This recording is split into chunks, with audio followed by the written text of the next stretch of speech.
The birth of Christ is a message to raise the voice for the voiceless. స్వరము లేకుండా సమిధలుగా మారుతున్న సామాన్యుని కొరకు స్వరాన్ని ఎలుగెత్తి మాట్లాడిన ప్రతిసారి యేసుక్రీస్తు ప్రభుల వారు భూమి మీద జన్మిస్తుంటారు. రెండవది, the birth of Christ is to make advocacy.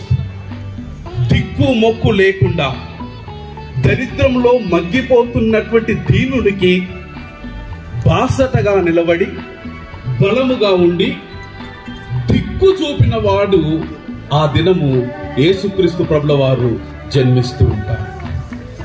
ఈ రెండు ప్రాథమిక సూత్రాల మీదనే గత 70 వసంతాలుగా కాంగ్రెస్ పార్టీ పునాది వేసింది. I wish and I thank by recognizing the presence of Manya Shri Anil Thomas Garu, ASKL Garu, TPC Secretary, Dynamic Leader of Telangana State Congress, Revanth Reddy Sir, Deva Prasad Garu, Minority VC TPCC. I have a humble submission to the Mallu Ravi Garu, Shabir Ali Garu, Shravan Dasoji Garu, Anil Yadav Garu, ఎందరో మహానుభావులు, మీ అందరికీ పేరు పేరున నా వందనాలు. Sirji, Manya Shri Anil Thomas Sir, a humble request I have for you on behalf of the Telangana Christian community. Kindly give our warm wishes, greetings and prayers to Manya Shri Telangana Pradhata Matalli Soniamma, and also a young mind of India, Shri Rahul Gandhi.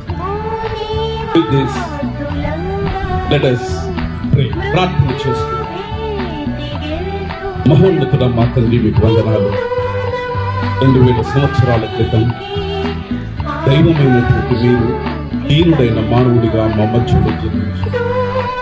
మనుషులు పడుతున్నటువంటి వేతల కొరకు, బాధల కొరకు బతుకును బంగారుమయం చేయడానికి బాట వేసిన దైవమా, మీ యొక్క జన్మను మరొకసారి రాష్ట్రంలో ఉన్నటువంటి పెద్దలు, నాయకులు, మీ చేత ప్రేమించబడిన వారు, దీనుల, దరిద్రుల బడుగు బ్రతుకులను బంగారుమయం చేయడానికి మీ చేత ఏర్పాటు చేసుకున్నటువంటి వారు, ఇదిగో మీ జన్మ సంబరాన్ని అంబరాన్ని తాకే విధంగా